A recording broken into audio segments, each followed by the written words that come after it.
Why are we so divided today? There are various reasons for this, which include political, social, economic, cultural reasons, which are enhanced by some other factors like political differences and the media, which itself very polarized and presents one side of the story. Language could be a reason for the division. Language is a fundamental part of society, and communication differences could lead to division. As people are not able to communicate with each other effectively, it leads to misunderstandings, which gives rise to these differences. There could be ethnic and racial reasons for the division. Different races may face unequal treatment, leading to strife in society. History can be another factor that enhances this division among the different races. Historical conflicts often stretch into the present and create these differences.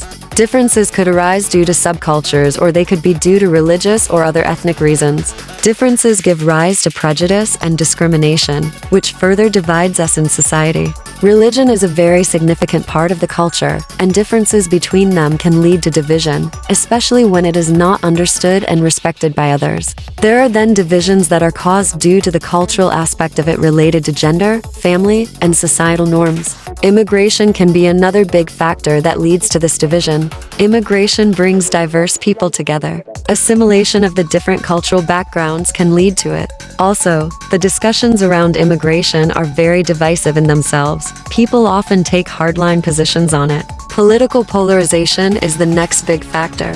Political divisions often are the major cause of division in our society. People are aligned to a particular party and become less accommodative or willing to engage with people with opposite views. It brings a me vs you, us vs them mentality. People often bind with the same party and regard others as opposing parties or adversaries. This disturbs the unity within the society. They associate and mingle with people who share the same political views. This leads to segregation and bias within the society. People are further divided when this is done explicitly by the day's politicians. Political parties do not cooperate with each other. If you are in the government, you tend to be authoritative, and if you are in the opposition, you must oppose everything, irrespective of the benefits of that law. It leads to polarization within the parties and makes it difficult to carry out government work, which can lead to frustration among the people and further antagonize them against the other party. Important legislation is stuck, and it has consequences for us as a society. Each party tries to demonize its opponents through ads, articles, or speeches every day involving personal attacks on each other. Media is also divided and takes sides and enhances this division. As the division increases, the trust in political institutions also decreases. We start to question everything. Sometimes this polarization leads to political unrest and protests, which can turn violent. Moderate voices are shut down and compromise becomes difficult as there is no common ground between them. Economic disparity is another divisive factor in our society. Prosperity could be limited to a few, and there could be a disparity in wealth and income in the society. Certain studies have shown that globally, the top 1% of society holds more than 40 to 50% of the wealth. Even in the US, the top 1% holds about 30 to 40% of the total wealth. This difference in wealth leads to a lack of opportunity for the have-nots. People with lower income backgrounds have fewer opportunities than the ones who come from wealthy families. Education is another reason for this disparity. People with lower incomes have less access to quality education. The rates of school dropouts are much higher among them. Good quality education can lift the whole family out of poverty. Lack of education perpetuates from one generation to the other, making it harder for each generation to succeed. Healthcare differences also lead to divisions. Lower income people have less access to good healthcare, and they struggle to afford the basic medical care needed, leading to poor health and thus contributing to the division in society. Often this disparity in income leads to an increase in crime and violence due to the frustrations of meeting their basic needs. When a person struggling to get a square meal a day sees someone get down in their swanky car and exhibit luxury around them, that can lead to a lot of angst. Economic disruptions can cause depression and recessions, causing job losses. People who are not affected by the job losses lead a life of stress and anxiety about the potential loss. This fear leads to insecurity and causes divisions. The fear causes stress in the family, leading to personal conflicts and breakdowns. The people who are affected lose their source of income and healthcare. Meeting monthly expenses becomes an issue. The financial instability in the family leads to frustrations and divisions. Media, like I said, is a big factor in this destabilization and division. Media is either to the left or to the right. There is no balanced approach.